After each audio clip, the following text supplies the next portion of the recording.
अच्छा। ओम शान्ति। परमात्माका अति स्नेही श्रेष्ठ आत्माहरूलाई सदा बापदादाको स्नेहलाई प्रत्यक्ष गर्ने, फलो फादर गर्ने श्रेष्ठ आत्माहरूलाई सदा बापदादाको कदममा कदम राख्ने आज्ञाकारी श्रेष्ठ आत्माहरूलाई सदा दृढ सङ्कल्पद्वारा ब्रह्मा बाबा समान सर्वंश त्यागी विशेष आत्माहरूलाई सदा सपूत बनेर हर समय सबुत दिने सुपात्र आत्माहरूलाई सदा एक बाबा एकाग्र बुद्धि एक रस स्थितिमा स्थित रहने बिन्दु बनेर बिन्दु बाबाको साथमा चल्ने बाबाका स्नेही सहयोगी सेवाधारी आत्माहरूलाई याद प्यार गुड मर्निङ और नमस्ते। प्रसङ्ग सुरु गरौँ।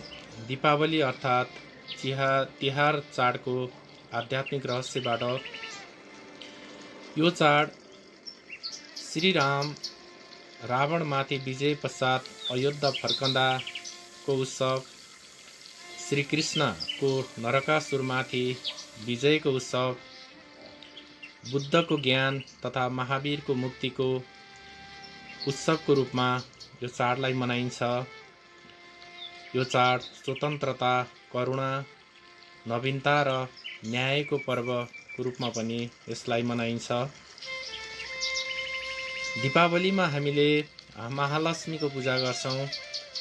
महालक्ष्मीको हातमा रहेको कमल फुलले सम्पूर्ण पवित्रताको यादगार बताउँछ।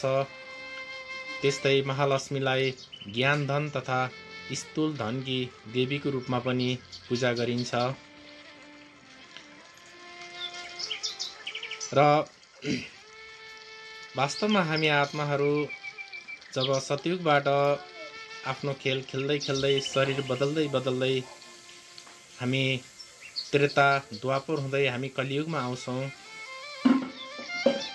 हामी आत्माको सतयुगको सम्पूर्ण ज्ञानको उज्यालो प्रकाश मधुर हुँदै आएर कलिको अन्तिम जन्ममा अत्यन्त मधुर हुन पुग्छ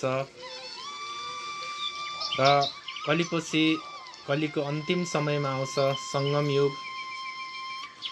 र जब सम्पूर्ण आत्माहरू घोर अज्ञानको अन्धकारमा पुग्नुहुन्छ तब सर्व आत्माहरूलाई जीवन मुक्ति प्रदान गर्नको लागि सर्व आत्माहरूको पिता परमात्मा यस धरतीमा आएर आत्माहरूलाई पावन बनाउने, परिवर्तन गर्ने काम सुरु गर्नुहुन्छ।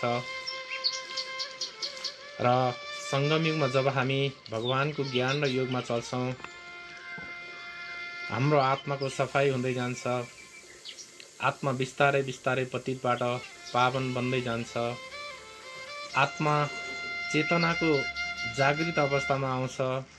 आत्माको ज्ञानको प्रकाशको पर्सेन्टेज बढ्दै गएर पुरुषार्थको अन्तिम समयमा आएर जब परमात्माको सम्पूर्ण ज्ञानको प्रकाश आत्मामा छाउँछ, यसैको यादगार हामीले दीपावलीमा दीपहरू बालेर आफ्नो घर तथा वरिपरि उज्यालो बनाउँछौँ। त्यस्तै गरी हाम्रो अन्तरआत्माको मनको उज्यालो प्रकाश, अन्तर्हृदयमा ज्ञान र शक्तिको प्रकाश छाएको उपलक्ष्यमा पनि हामीले दीपावली गरिन्छ। त्यसरी नै जब भगवानको सम्पूर्ण ज्ञान गुण शक्तिहरू हामीमा आउँछ तब हाम्रो मनमा उमङ्ग, उत्साह, खुसियाली छाएको यादगारमा हामीले यस चाडमा देउसी भैलो खेल्ने चलन पनि छ।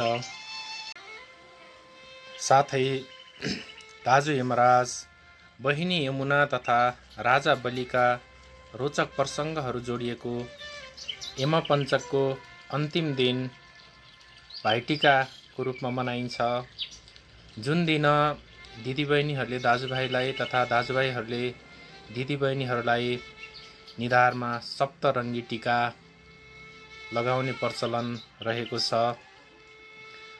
जसले परमात्माद्वारा आत्माहरूलाई मिल्ने पवित्रता, शान्ति, शक्ति, प्रेम, स्नेह, आनन्द र ज्ञान जस्ता 7वटा गुणहरूको प्रतिनिधित्व गर्दछ।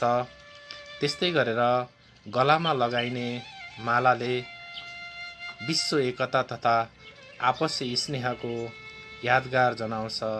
अच्छा, ओम शान्ति।